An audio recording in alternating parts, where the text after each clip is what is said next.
Welcome to the Land Your Bet Sports Betting Show. Looking at this Thunder Pellies game, a little bit late here on Wednesday as we get ahead of this game here and look at a couple of the best bets that I do have for it. Going to break down a little bit of what happened in game one so you kind of know what to use as you're trying to make your bets here on this game as well. Make sure to subscribe to that page. Want to check out the other video I have up for the other game today here on Wednesday with the Celtics and the Heat. Got a couple of best bets already in there. Also got these picks in the Discord, link in the description of the video. So I would head in there, check out everything that we're putting up in the Discord right now. A lot of good looks coming from the community, and I'm trying to bring my best bets as well. Feeling pretty good about the way we're rolling along these playoffs. Let's take a quick look at the record and then get right into these bets for Thunder Palace. 5-4 day on Tuesday. Not feeling too bad about it. Plus 0.7 units. Another winning night. That would make 4 in a row. 25 and 15 plus 6.9 units. Nice. Almost don't really want to win anymore, so we can stay on 6.9 units.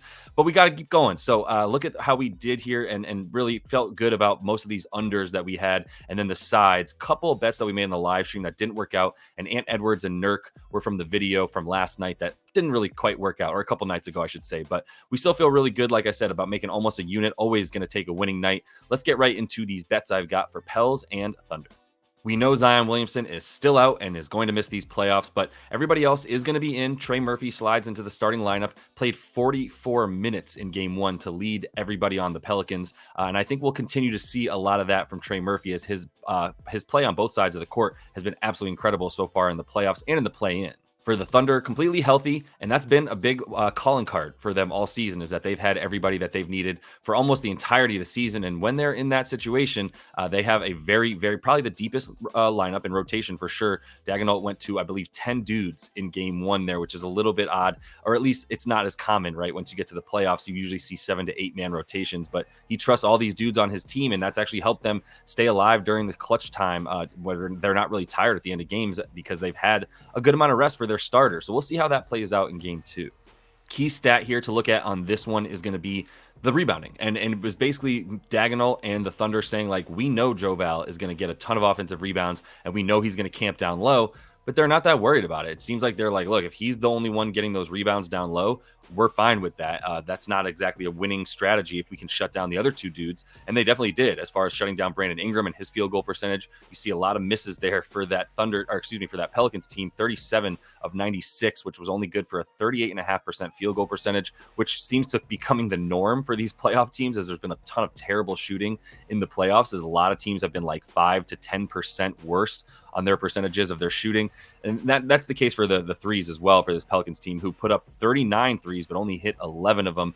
No real advantages on either side of the team as far as the shooting goes. Both made the same amount of field goals, similar amount of free throws. So really the advantage kind of comes when you get into these miscellaneous stats, as they're labeled on NBA advanced stats, right? And you look at the second chance points for the Pels. They relied on that a ton, got 13 more second chance points, but the Thunder got 13 more fast break points. So then it came down points in the paint, right? And even though the Pelicans were getting all those offensive boards and Joval was doing his thing, 20 rebounds in that game, they still weren't outscoring this Thunder team in the paint, 42 to 36. And Thunder had the edge there because they were getting out into the fast break, getting layups off their fast break, and also even in the half court, right? Like they have more players that can attack the rim than do the Pelicans. The Pelicans have a lot of jump shooters at this point. Really, Zion was the only player who was taking more than 10 field goals inside of 5 feet. Joval at 3.5, and nobody else shooting inside of 5 feet more than 3 times per game for this Pelicans team, which is a huge reason why you see the Thunder win the points in the paint. Something I expect to continue, even though they don't have the Pelicans don't have a weak interior defense by any means. The Thunder are just much more efficient at scoring down low. All right, best bet number 1 for this game, going under for Josh Giddey, under 21.5 PRA, -120 on 365. I'm pretty sure that's one of the only books right now offering 21.5 PRA for Giddey. So if you want to take it for under 20.5, I'm okay with that. For much better juice, get that much closer to even money, about -108. I think you can get on FanDuel or Caesars. But really, what this comes down to is minutes. I don't know if he's going to be in there for very long.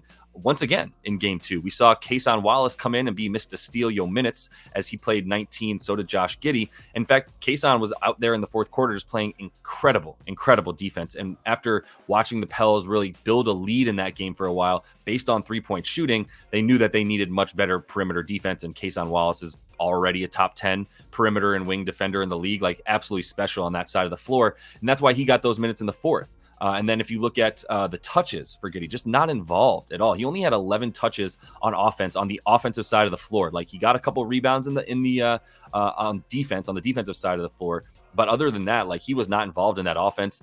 Like I said, didn't play the final 10 minutes of that fourth quarter after playing the first couple and was just not a factor.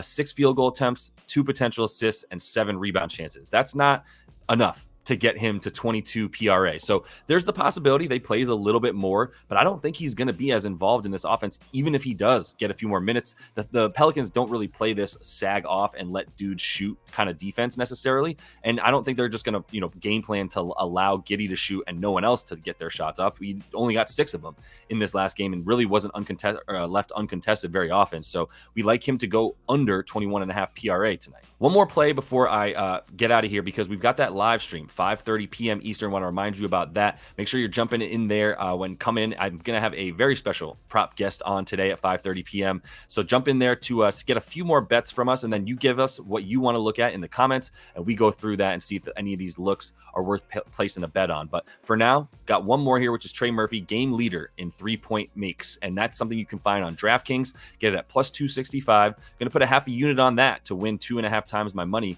and feel pretty good about it for the dude who shot the most threes in this last game and made the most threes in this last game. 5 for 12 was the game leader there. Played 44 minutes, also the game leader, and 5 more minutes than the second most Pelican.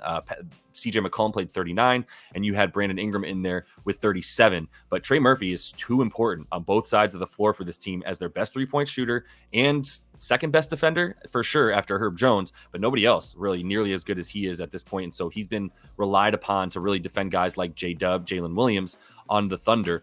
He's a spot-up shooter. That's the other reason I like him more than CJ McCollum. CJ actually is at a lower juice there. Like it's like minus 240 or so for CJ to be the leader at the of threes in this game, and he took 2 fewer. Like I said, played 5 minutes less, and also he's not quite as he's not a spot up shooter quite as often as Trey Murphy is. Trey Murphy is in the spot up the most on this team, averages about 7 points off the spot up, and this Thunder team is the 4th worst defense at limiting points to spot up shooters.